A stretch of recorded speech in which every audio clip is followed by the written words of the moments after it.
ইবা শেহতীয়াভাৱে শিলচৰ কাছাৰৰ যি আৰক্ষী এটা দল ৰাতিপুৱাৰ পৰা ঘটনাস্থলীত আছে আৰু সমগ্ৰ ঘটনাৰ যি তদন্ত প্ৰক্ৰিয়া অব্যাহত ৰাখিছে কেনেদৰে ঘটনাটো সংঘটিত হৈছে সমগ্ৰ ঘটনাটো লৈ আচলতে অতি গুৰুত্ব সহকাৰে কাছাৰ আৰক্ষী বিষয়টো তদন্ত চলাই আছে কিন্তু এই মুহূৰ্তলৈকে কোনে বা এই যি ঘটনাৰ লগত জড়িত যিসকল ডকাইতসকলৰ কোনো ধৰণৰ আচলতে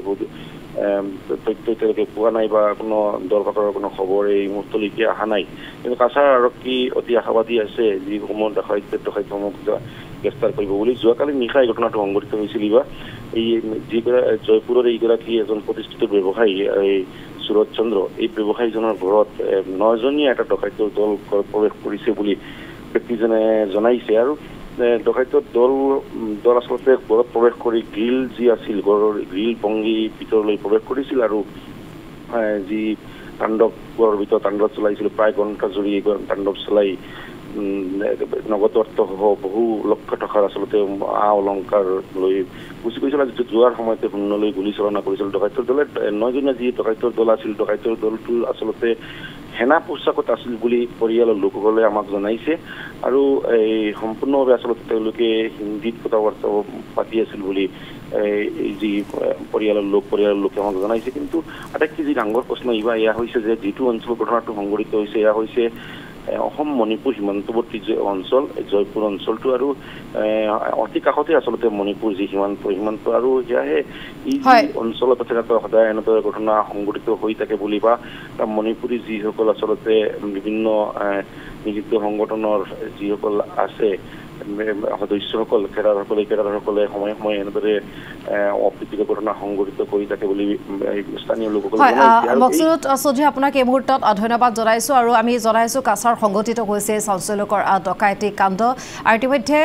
ডকাইতি কৰি পলায়নৰ সময়ত শূন্যলৈ গুলীচালনা কৰিছে দলটোৱে আৰু ডকাইতি কাণ্ড সংঘটিত হোৱাৰ পিছৰ দৃশ্য আমি আপোনালোকক ইতিমধ্যে দেখুৱাইছো আৰক্ষী উপস্থিত হৈছে তদন্ত আৰম্ভ কৰিছে আৰু ইতিমধ্যে মকসুদুল হক চৌধুৰীয়ে জনাইছে যে এই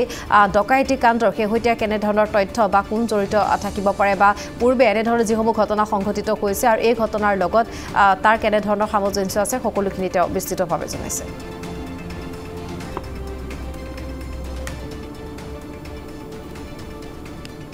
রাত্রে অনুমানে 1:30টার সময় 1:30 থেকে 2টার ভিতরে দুকিয়া বিছনা থেকে আমাদেরকে সজাগ করেছে সঙ্গে সঙ্গে মোবাইল সিজ করছে তারপরে আমরা হাত মুখ বাঁধছে তারপরে বন্দুক দেখাইছে ডেগার সহ টর্চার করছে তারপরে তারা মিসের কাছ থেকে চাবি খুঁজছে চাবি না দেওয়ায় টর্চার করছে তারপরে তারা সব হাতিয়ার দিয়ে যত ধরনের শোকেস আলমিরা যত যাবতীয় জিনিস চুরমার ভাঙ্গিয়া অলঙ্কার টাকা পয়সা অলঙ্কার অনুমানিক 40 ভরি মানে 1.5 থেকে 2 লাখের ভিতরে আছে গুলি মানে তারা আউট বাইরে যাওয়ার পরে তারা রাস্তাতে ফায়ারিং করছে এবং তাদের তাজা গুলিও পাওয়া গেছে